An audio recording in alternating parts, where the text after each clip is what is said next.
Compact cars are about good value, great fuel economy, and big safety. That's what we have here. Stay right with us and you'll learn more. Welcome to Car Coach Reports. I'm Lauren Fix, and this is the 2020 Toyota Corolla. It has been redesigned. It has really great safety, excellent value, and a selection of engines that will meet your needs, whether you want a smaller engine that gets great fuel economy, a manual transmission, an automatic, a CVT, or even a hybrid. They have it available for you. Let's take it for a drive, and I'll show you some of the other nice features about this really unique looking Corolla. The first thing you notice when you sit inside the new Toyota Corolla is seating comfort. The seats are actually really cool looking and they look like they'd be very comfortable, but the driver's side has lumbar, the passenger side does not, which is strange because, again, I keep saying, we're going to create a list of vehicles that don't pass the lumbar test. In other words, vehicles that just don't have lumbar, and I don't understand what the thought process is.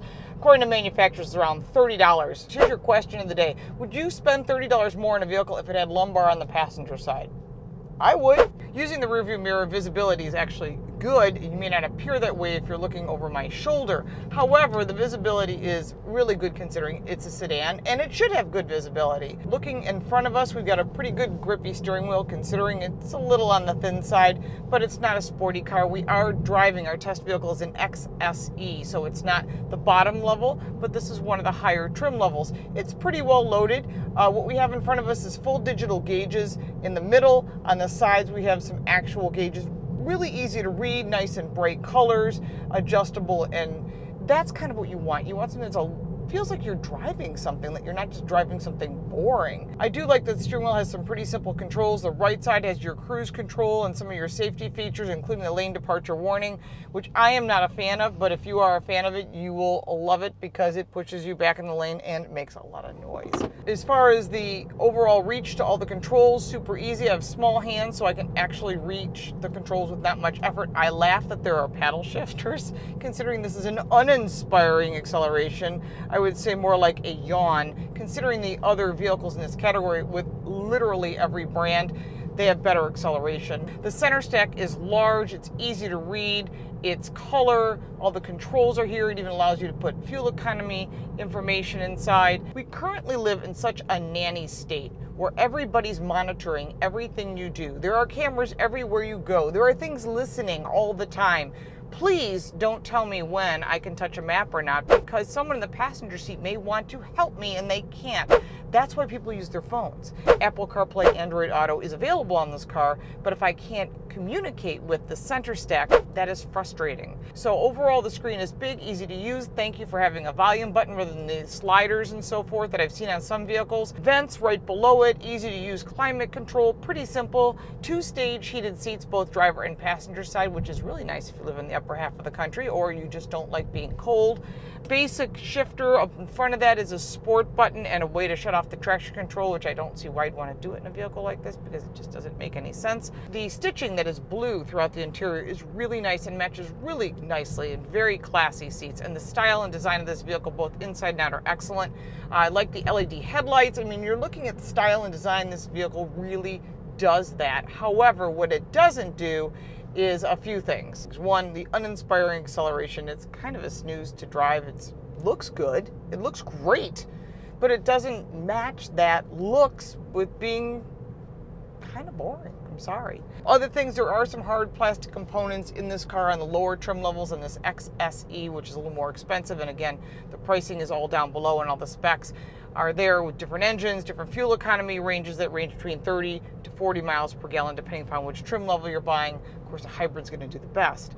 Manual transmission is more fun to drive by a long shot, and maybe that would make this a more inspiring ride. But this vehicle has got a lot of great safety features. The Toyota Safety Suite is top of the line when it comes to safety, good reliable vehicles, and so there's certainly nothing to put your nose up at that. On the Pro side, there are many standard convenience features that are not standard on other vehicles. It's very roomy, especially the second row. There's tons of room and unexpected room for something in this price point. There are 6 model levels to choose from, 7 exterior colors, and your standard choice of interior colors, automatic, manual, or a CVT transmission, depending on what you're looking for fuel economy, or maybe a little bit more of enthusiasm enthusiasm with a manual transmission. The price on the Toyota Corolla for 2020 is $18,700. That's a really great entry-level price. If you're thinking about a first car, it's a little bit bigger. It's not a teeny-weeny compact car. I don't know if I'd give it to a child as a first car. I think I'd want them to give them something a little bigger, maybe more like a Camry, because it's about safety. It's about paying attention to the road. And although it's got Apple CarPlay and Android Auto and Bluetooth, still, you want a little bit larger car for a new driver because of their lack of experience. But these are things that you'll figure out on your own based on price. And yes, I would put a new driver in a new car because you have the top safety features, and I can replace cars all day long. I cannot replace people. I think one of the biggest features of the new 2020 Corolla is the Toyota Safety Suite 2.0. It literally has everything that you need. Toyota's is all about safety, and they've definitely accomplished that and given you a lot of safety for the price point. Coming in at around $18,700, all right, that's a stripped model, but I have to say, that's a lot of value. So you're getting a lot of value. You're getting a vehicle that'll get you there safely, that will last a long time as long as you do the basic maintenance on it.